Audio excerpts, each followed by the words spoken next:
হাওয়া ভবন বিএনপির এক বিলাসবহুল রাজপ্রাসাদের নাম। ভবনটির নাম হাওয়া ভবন হলেও ক্ষমতার পাওয়ারে এই হাওয়া ভবন হিতের বিপরীত হয়ে যায়।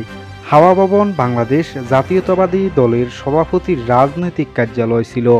এই কার্যালয় হতে বিএনপি চেয়ারপারসনের পক্ষ থেকে দল বিষয়ক কর্মকাণ্ড দেখভাল করা হতো। বিএনপি জামায়াত আমলের দুর্নীতি ও সন্ত্রাসের রাজপ্রাসাদ হচ্ছে তারেক রহমানের নির্মাণাধীন হাওয়া ভবন। তারেকের সকল অপকর্মের সাক্ষী হিসেবে দাঁড়িয়ে আছে হাওয়া ভবন। দলের ক্ষমতার অপব্যবহার চলত এই হাওয়া ভবনে।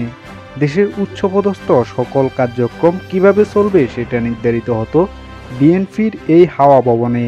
ব্যবসা বাণিজ্য, অর্থনৈতিক বিভিন্ন সাফ এই হাওয়া ভবনে প্রধান লোকদের নিয়ে হুমকি দেওয়া হতো। এক পর্যায়ে দেশের বাহিরে অর্থ আত্মসাতের খবর রটে। জনগণের মুখ খোলাতে বেশি দিন টিকতে পারেনি হাওয়া ভবন। তারেক রহমান সহ প্রধান নেতারা দেশের বাহিরে পালিয়ে যায়। লন্ডনে অনেকটাই নির্বাসিত জীবনযাপন করছেন তারেক রহমান। আর সুবিধাভোগীরা কেউ দেশে কেউ বিদেশে পালিয়ে রয়েছেন। এদের অনেকেই ছিলেন অযোগ্য, স্বল্প শিক্ষিত। কারো পরিচিতি ছিল অস্ত্রধারী ক্যাডার হিসেবে। এদের সবাই সুবিধাভোগী হিসেবে পরিচিত ছিলেন। তারেক রহমানকে ব্যবহার করে কতটা অর্থ উপার্জন করা যায় তারা সেই প্রতিযোগিতায় মেতেছিলেন। বিএনপি জামাতের 5 বছরে এরাই ছিলেন তারেক রহমানের প্রিয়ভাজন। 2001 সালে বিএনপি ক্ষমতায় গেলে এটি বাংলাদেশে বিকল্প ক্ষমতার কেন্দ্র হিসেবে আবির্ভূত হয়। 2006 সাল থেকে 2008 সালে বাংলাদেশি রাজনৈতিক সংকটের সময় বিএনপির যুগ্ম সম্পাদক তারেক রহমানের কিছু কর্মকাণ্ডের কারণে এই কার্যালয়টি বিতর্কিত হয়ে ওঠে।